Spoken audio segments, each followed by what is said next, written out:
Hello, and welcome to this interview. My name is Steve Hardman, and I work for the Gruyter publishers. And I'm interviewing today Dr. Aidan McQuade. Aidan is author of an important new book for us on leadership called Ethical Leadership, Moral Decision-Making Under Pressure. Aidan is a writer and independent human rights consultant. He lives in London and comes from South Armagh in the north of Ireland.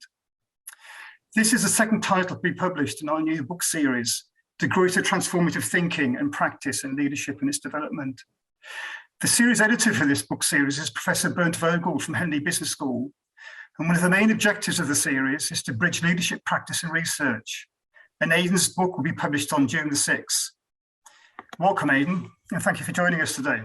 Thanks for having us. Excellent. As I mentioned, this is an important new publication for us, an important new book publication. And I think it's fair to say that sort of any book, almost any book, is influenced by the author's background and their experiences in life. And I think you have a very interesting background. And before we get into the details of the book, I'd be very grateful, Aidan, if you could just talk us through your career, your background, the various roles you've had. Well, from as long as I can remember, I always wanted to work in community development and humanitarian response. So my primary degree was in civil engineering because I've done a wee bit of research when I was at school. That was very plainly one of the professions which was most useful in those situations.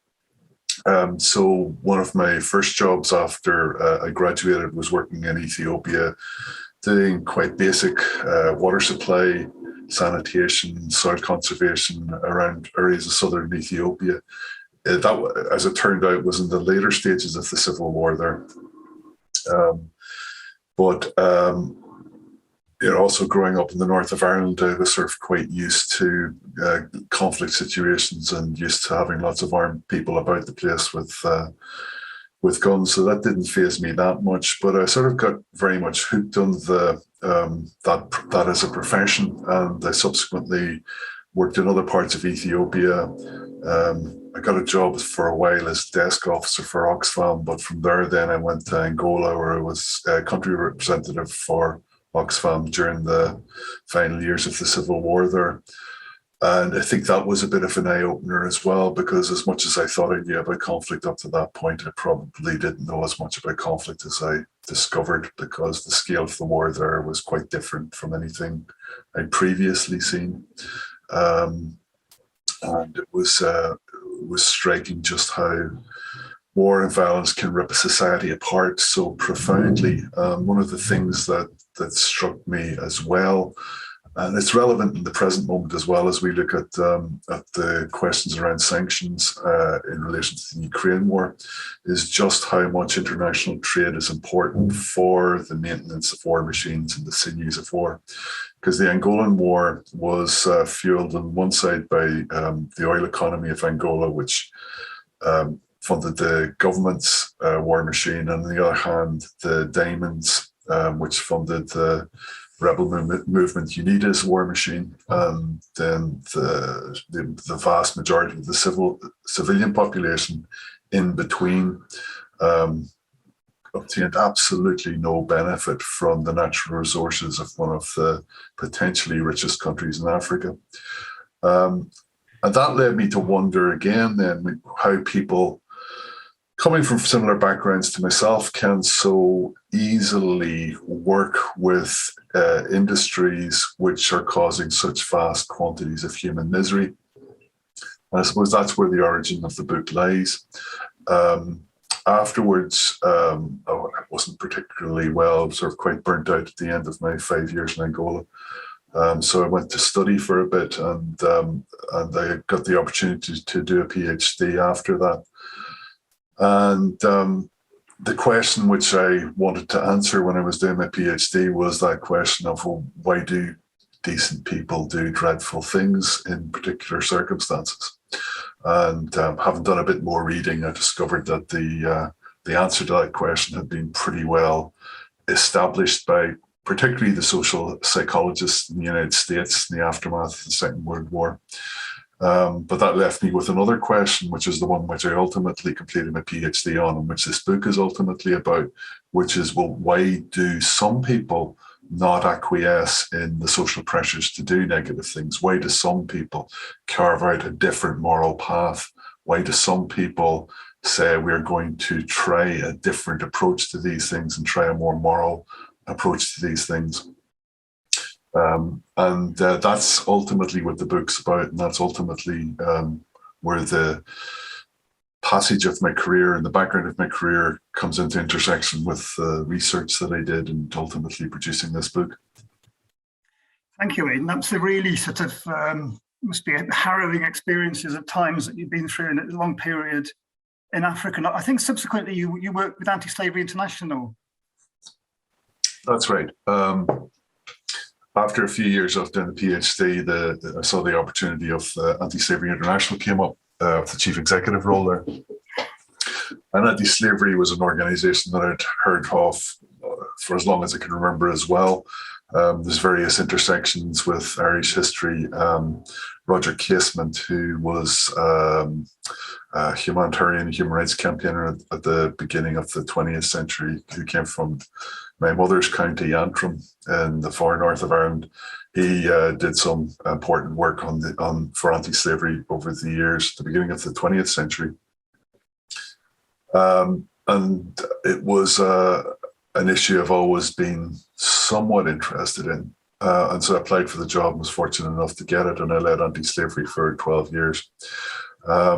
And that was an interesting role as well, because again, one of the things that struck me, having worked on the issue for slavery for a while, is I myself was one of the people that I had come to despise in Angola, because I remember working in Afghanistan for a period, and one of the things we were doing was building latrines for some of the health centres around the displaced camp that we were working on. I mean, the displaced camp was about 250,000 people, so it was almost a small city in itself.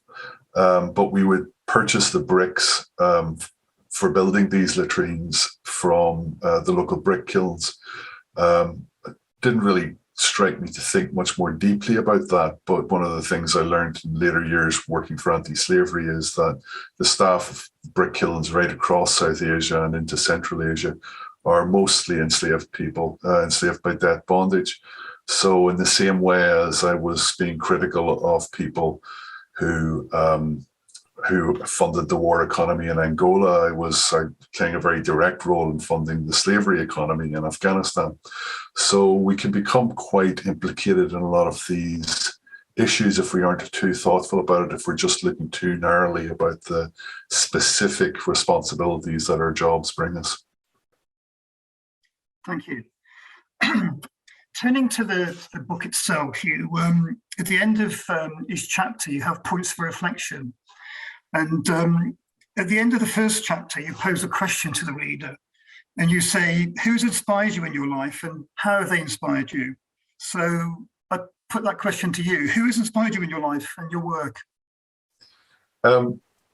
I mean, I think whenever we think about inspiration, generally, we often have those images from films like Braveheart of the great leader who will stir up the masses and off we go. And there certainly is leaders like that. And that's why people do what everybody else is doing, is because they're following that leader. But I think when it comes down to the issues of self-leadership and cutting loose from the crowd, because one's finding the crowd problematic and what the crowd's arguing as doing or deciding to do problematic, then it tends to be people who are much closer to you. In relation to writing this book, certainly my wife had a big influence on getting it done. And certainly when you're thinking about sort of the darker moments in terms of whenever you have to do one thing as opposed to another, it tends to be those people who are close to you, your families, your friends, are the ones who will say, look, this is who you are, this is what you represent, therefore this is what you need to do. And those are the sort of, I think, probably the much more important inspirations in our life. I write in the book a bit about John Hume, who was ultimately won the Nobel Peace Prize for his work in the peace process in the north of Ireland. And he was somebody I greatly admired when he was growing up, and one sort of dream that you could emulate that. But at the end of the day, I don't have whatever John Hume had. I don't have that to make the sort of career that he did. So you need to find for yourself what is the contribution that you can make in order to try and make the world a bit of a better place. And it tends to be the people close to you, the people you go to school with, the people you create a family with. They're the ones who tend to help define that for you, or rather identify that for you, because they're the ones who reflect back to you who you are and what they expect of you. And that's where I think really that sort of that diamond sharp inspiration comes from, the ones that is hard enough, the inspiration that's hard enough in order to get you through the most difficult of times. I guess that, that makes a great deal of sense to me, that, when you've been working in sort of situations for long periods of time, in environments which have been so demanding and challenging, I guess it's sort of, you need that sort of reflection from those close to you to sort of keep you grounded, I guess, if I can put it that way. Yes, and sometimes the people who inspire you can come through your life in quite a fleeting way. I mean, in the book I write about an English engineer who, unfortunately, I can't remember his name anymore. And in a meeting I had with him in the city of Quito in about 1988, 1989, just after the Civil War resumed, and the conversation that I had with him, which led me to reconceive of what we could do in that situation. And again, somebody I spent an afternoon with and had a beer with in the evening, and never saw again. But he provided that degree of clarity to the challenges that were facing us in terms of mounting an effective humanitarian response in the situation. That was sufficient in order to get me going and to keep the rest of us, keep my team going as well, and give them the direction that was essential in order to be able to work our way through a very difficult situation, which otherwise we may have found overwhelming. Thank you. In the book, you talk about sort of the moments of truth that people in leadership positions face, and how this tests who people are and what they believe. And you also do this there's a model that you've introduced in the book called the Thecruciform of agency. And you say this is a process by which an individual contemplates choices posed by the social world in relation to personal moral values and hopes. Could you just tell us a bit more about this, please, about how you developed the idea for this model in the book, please? Whenever I was doing a PhD, I realized early on that it was fundamentally about choice. And I think that's one of the things which perhaps a lot of people don't realize about leadership before they become leaders professionally. And that is that an awful lot of that's about choice. And the choice is posed to you in the social world in terms of, do you invest in this or do you invest in that? Do you privilege one argument over another by the people around you? But you ultimately have to make a judgment around that. And the judgment will come down to your personal assessment of the situation very often. And when I was reading through the vast literature on human agency and choice making, this is, as I note in the book, can become quite confused because of the various philosophical assumptions that are made about it. But two particular theories and pieces of work struck me very sharply as saying something quite true about choice making as I'd experienced it. And the first was a piece of work by Emma Byron Minch, which was called What is Agency, which was it's a seminal paper on the subject from the late 90s. And that focused on the issues of the social aspects of choice making, and how there's aspects which are coming from the past, there are aspects in the present, there's the strategic choices that you want to make in the future, and those are the things which challenge you to make a choice. But there's another piece which was a book called Human Agency in the Internal Conversation by Margaret Archer, And she focused very much more on the individual within that, and how the person's conscience leads them to making choices. So both seem to me to touch upon very important truths about choice making, but they both seemed a little incomplete. And then I thought, however, if you put the two together, they complete each other, they complement each other in a way that had previously, I think, not been so well understood. And so that, and then whenever I was fiddling around with that as an idea, it seemed to make a very nice little diagram of how Emma Baron Minch's idea of human agency as a social process, and past, present, and future processes and ideas which make up the social situation intersect with the Margaret Archer's idea of the past self, the me, contributing to the choice-making present and the future that you want to become as a human being. And I think this is important because it allows a person then to conceive that they do have options within a situation which have more to do than the situation themselves. So there's a lot of people who will think that the situation is determining everything for them. They have no choices, they must go forward. But then there's some who will look at that situation against different standards, which tend to be internal or tend to be against other relationships that they value more. And they make different choices. So an analogy I'll often draw is, why does one person become like an Albert Speer, Hitler's armament minister, and acquiesce in one of the greatest systems of evil ever to exist, and another person become Klaus von Stauffenberg, who, coming from similar backgrounds, takes up arms against the sea of evil and tries to end it.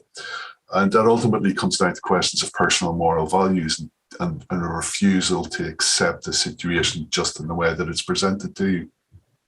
And I think this becomes important in the more mundane challenges of leadership that face us whenever we're looking at one thing as opposed to another, and allows us to think to ourselves, well, actually, here's a choice that I must make if I value things this way.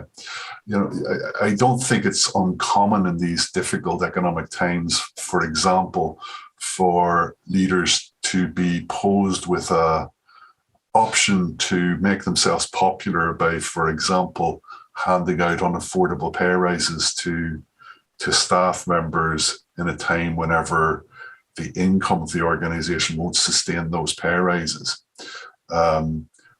Where, however, if you're looking within yourself against another principle, which is actually you've got a responsibility for the sustainability of the organization, it's maybe necessary whenever you're negotiating with your colleagues, when you're negotiating with a union, to say, I could do this and be popular in the short term, but in the long term, if we start going out of business, I'm not going to be very popular. So it's better to actually think of these situations in the long term. And those sorts of leadership choices come right down to personal values. And it's the choice of doing the right thing as opposed to the popular thing, which will ultimately, I think, usually come down to personal moral values rather than something which is coming from the social world saying, do this, it'll be great, everything will be fine. Thank you. Those are hard choices to make, I guess, aren't they? Between taking the popular choice as opposed to making the right ethical choice. Yeah, I mean, nobody ever likes saying to people, "Yes, you can't have a cost of living increase," but sometimes the economics of the situation within a business works out that way. Obviously. Or within a non-profit organization works that way. I mean, ultimately,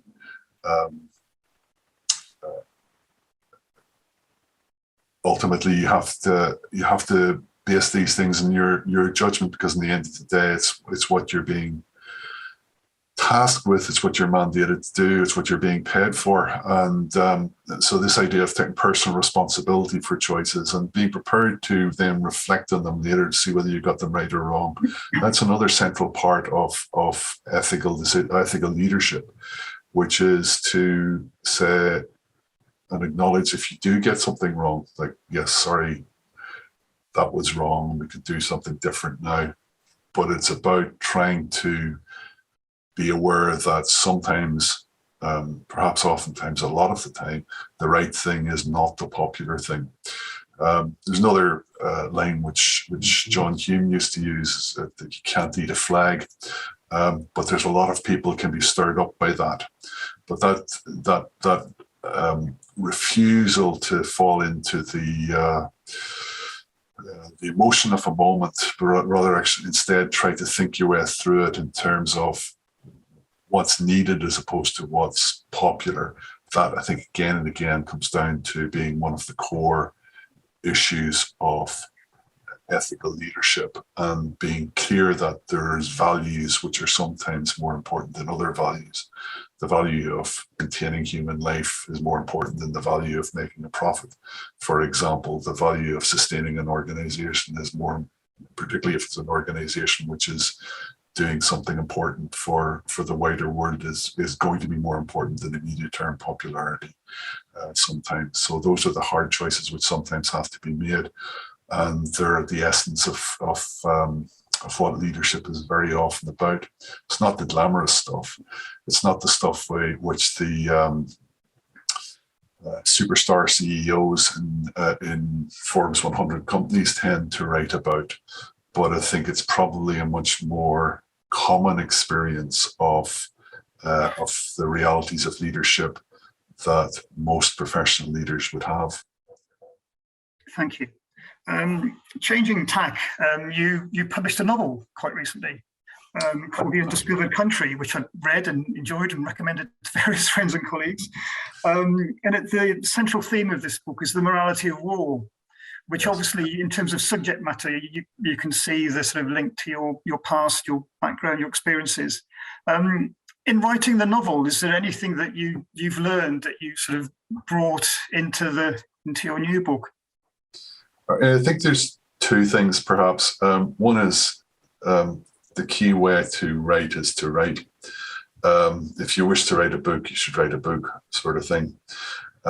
There's no getting away from the hard grind of pounding out the 250 or 1,000 words a day that you need to do in order to get it together.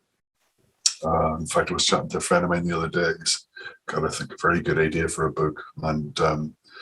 And he was saying, well, what's the key advice you would give to me in this? I'd say, well, write it. The shape that you have thinking about at the moment may not actually turn out to be the right shape of it, but you really won't know that till you actually write it. And because obviously editing is a central part of the writing process. The other thing I think I learned was, the issue of the morality of war, the issue of ethics and morality, and have been with me for a long time. But it's important to try and engage people as well. So, the form of the book is, the form of The Undiscovered Country is on a detective story set in the Irish War of Independence in 1920.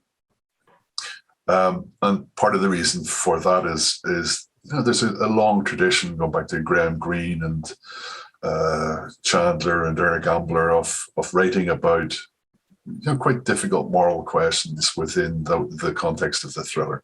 So there's pedigree there. And you want to engage people. The detective story is usually a good way of engaging people. The best detective fiction and best thrillers tend to be about other things than just the plot. And I think as well, in relation to the questions of ethical leadership, I mean, there's certain issues which have vexed me for a while, like slavery, like humanitarian response, and again, like the morality of war. And I think these are things which, because we're all implicated in them, in the way the global political economy works, I think it's important that leaders in general think about these things too. I mean, if all of the leaders currently working in the private sector at the moment, let alone governmental or non-profit sectors, if they don't think about how they can make a contribution towards maintaining climate change below 1.5 degrees Celsius, there's not going to be many more generations of people in order to think badly of them. One of the things Jack Kennedy said in relation to the Cuban Missiles Crisis is that, the particular advantage that we have in this situation is if we make a mistake, nobody is ever going to know because there will be nobody left alive. And in fact, that's the truth about climate change at the moment as well. It's just going to take a little longer, but a slow motion catastrophe is still a catastrophe. So one of the things that I wanted to do with the book was to engage the reader, who will hopefully be professional leaders, in thinking a bit more broadly beyond the immediate tyranny of operations that they face, so that they're not making the same sort of mistakes that I made back in Afghanistan whenever I was thoughtlessly purchasing bricks from brick kilns staffed exclusively by people in slavery. That they actually do think, well, is there alternative options which can be brought in place, which will protect the human rights of workers in the supply chain and protect the environment of the planet itself. And often there is. Usually we can do better whenever we try to engage better. But it requires people to say things which may be awkward and which may be unpopular. But that's the nature of leadership itself. You sometimes have to say things which are awkward and unpopular in the general routine of leadership, whether it relates to strategy or human resources or finance. And you will often have to say those things as well in relation to environment and climate change and human rights also. But it's about flexing that mental muscle, which is saying, I'm prepared to be awkward because actually that's part of the responsibility of my role, is to ask difficult questions and think anew about the world in such a way as to ensure it's the sustainability of it going into the next few generations. Thank you, Aidan. That's really, really interesting. Turning to my final question, at the beginning, I mentioned that with the book series in which your book is published, we're sort of aiming very much to bridge practice and theory. Mm-hmm. And you spoke some minutes ago about some of your influences, some of the writers that whose work you've benefited from. But in the book, thinking from sort of a more academic perspective, if you like, is there anything? Are you introducing anything new that's not been sort of written before? I think there's two things. The first one is the Thecruciform of agency. I think that's new. Whenever I discussed that in my Viva when I was doing a PhD, it was one of the things that was commented upon by the external examiner, which is that these two pieces of theory have generally been discussed in opposition to each other. And one of the things that I argue is actually it's much more useful to consider them in complement with each other, because that allows for greater insight into the social situations within which choices are made, within which movements grow, helps us understand that better, helps us understand the thinking processes which lead from one person to do one thing as opposed to another. Social psychologists of the 1960s described why that the majority of people will go along with what they're told to do, but didn't explain why a few people will refuse to do that. And I think this is an explanatory model which helps understand both why most people will go along with things and why some people will refuse to collaborate in situations they find morally unacceptable. So I think that's new and important. The other thing I think which is useful is this idea of what I call moral assonance or moral doubt around what is the particularly right course of action. And this is a thing which came up repeatedly whenever I was doing part of my research amongst medical professionals which was an uncertainty about what's the right course of action. And even though it's being based on core moral or professional principles, still not sure if that's right or not. And one of the things that struck me about that was that there is considerable potential there for learning, because if you're doubtful about something, if something's troubling you, first of all, it allows you to consider a wider range of potential actions than if you're very certain about something. You tend to go down a very narrow track quite quickly. And the second thing that's important about that, I suppose is from a professional point of view as well, is that it encourages you to learn, because you go back and look at choices and you'll think, well, was that right? Was that wrong? Was there a better way of doing that? And that then helps build professional competence in leadership, but also strengthens that notion of responsibility as being core to leadership, as the thing which, as Harry Truman said, the buck stops here. You know, if you're ever trying to deny your responsibility for something, you will tend to undermine your authority. And having that speck of doubt, or sometimes larger than a speck of doubt, within your thinking about the choices that you've made, is something which helps you maintain that degree of responsibility over the choices that you make. So I think those are the two new things within the book which I think are important, both from a research and academic perspective, but also from a professional practice perspective. Excellent, thank you, Aidan. You've covered some really interesting topics in this discussion. We could have gone on a lot longer, I think, but I really appreciate your time today. Excuse me. So your book is published on June the 6th. So anybody watching this, and I'm sure that many people are interested, Aidan's book is coming soon. So I'd just like to say thank you very much for your time today. I enjoyed the conversation. Thank you, Aidan. Thanks very much, Steve. It's been a pleasure.